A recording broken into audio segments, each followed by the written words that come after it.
Good evening, ladies and gentlemen. Good evening. And welcome to the Rex leg of your historical walking tour of Wareham. Now, this building here, the Oddfellows Hall, was actually put up in Victorian times in the 1880s. It was built as a banqueting hall, but the history of cinema in Wareham goes back to the First World War, where there was an army camp up where the Purbeck School is now. And that army camp had its own cinema to which townspeople were invited.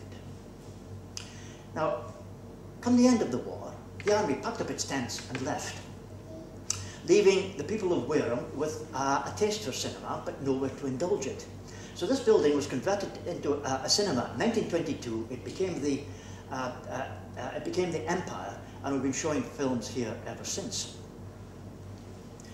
Now, talking of the First World War, you'll know that last year we commemorated the outbreak of the First World War, and we thought that it might be a nice thing if we had a look to see if there was any documentary footage shot in the area of Wareham at that time, because a lot of what we know of the First World War is from documentary footage.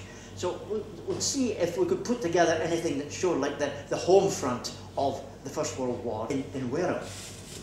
Well, we went off to the British Film Institute to have a look at their archives, but they didn't have anything. They didn't have anything at all. So then we went along to the Imperial War Museum. Now, you probably know the Imperial War Museum in Lambeth Road in South London. Occupies the main building of what used to be the Beth Ann Hospital, more famously known as Bedlam. Well, when we got there, we got there late because there'd been a train strike and a tube strike, and we thought that it would be closed and everybody would have gone home. Well, in fact, they had, and there was only one light left on in the building, and that was in the foyer. And well, so they seemed to be expecting us, so we went in. But from previous visits to the Imperial War Museum, I remember a bright, airy, modern, well laid out museum.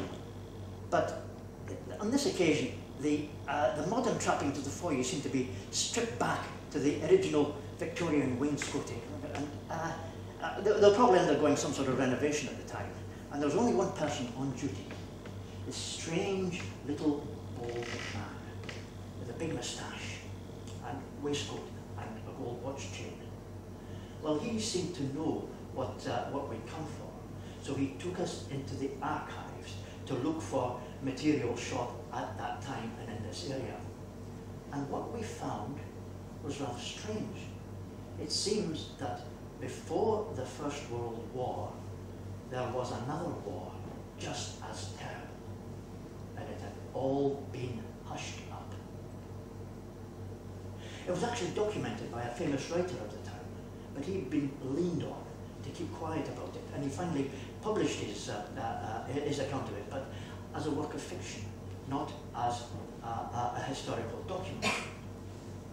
But anyway, strangely enough, this little fellow allowed us to take all these films away so that we could transfer them into a form that we could actually show here in the Rex. And it was rather strange that once we'd copied them, we tried to take them back, and the Imperial War Museum knew nothing about it.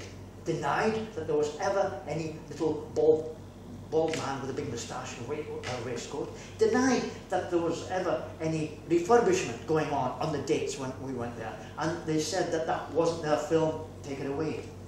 So, rather odd. So, but we had this film and we put it together. And that's the film that we were going to show you tonight.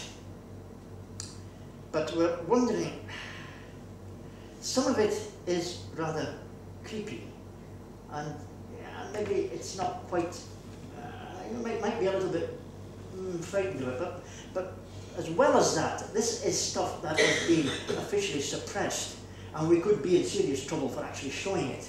And I'd rather not spread that trouble, I'd rather not get all your folks into trouble. So thank you for your attention. Are you sure? But, right, on your own heads, be it. Right, you don't mind getting into trouble. All right, David, go for it.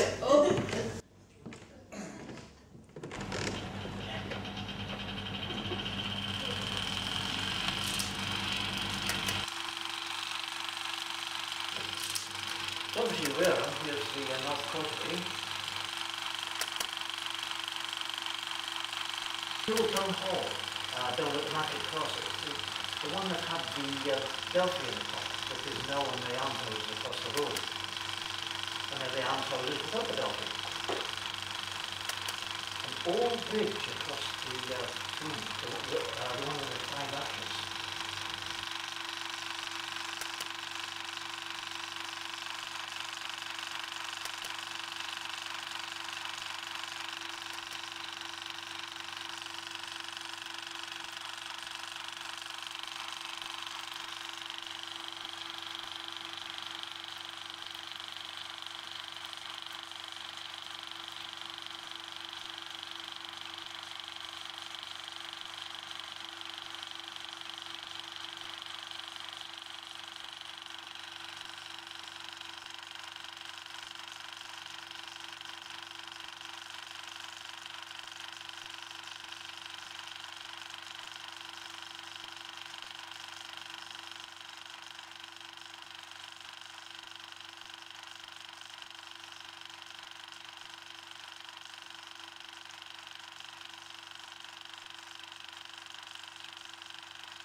And here's the south causeway to Stowborough, and still had the trees up on the side.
Well, ladies and gentlemen, there we have it.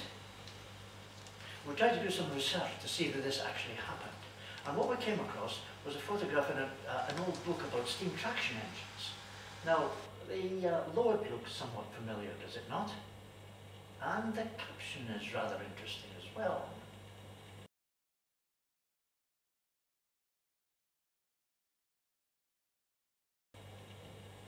And the only other thing was this photograph that I found in the archives of the Buffington Tank Museum.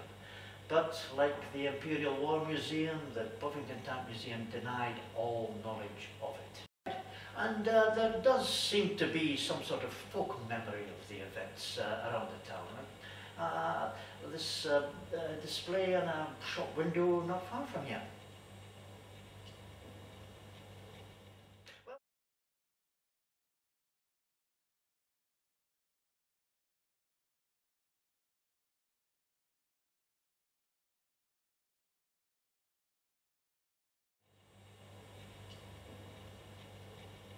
Well, ladies and gentlemen, thank you for your attention. I hope you've enjoyed the evening, found it instructive. If you'd like to make your way out down the back stairs and through the bar, there's an exhibit in the bar there that, of something that we found in the basement of the town museum when it was undergoing its renovation last year. Might shed some light on what's just happened. But, so if you'd like to follow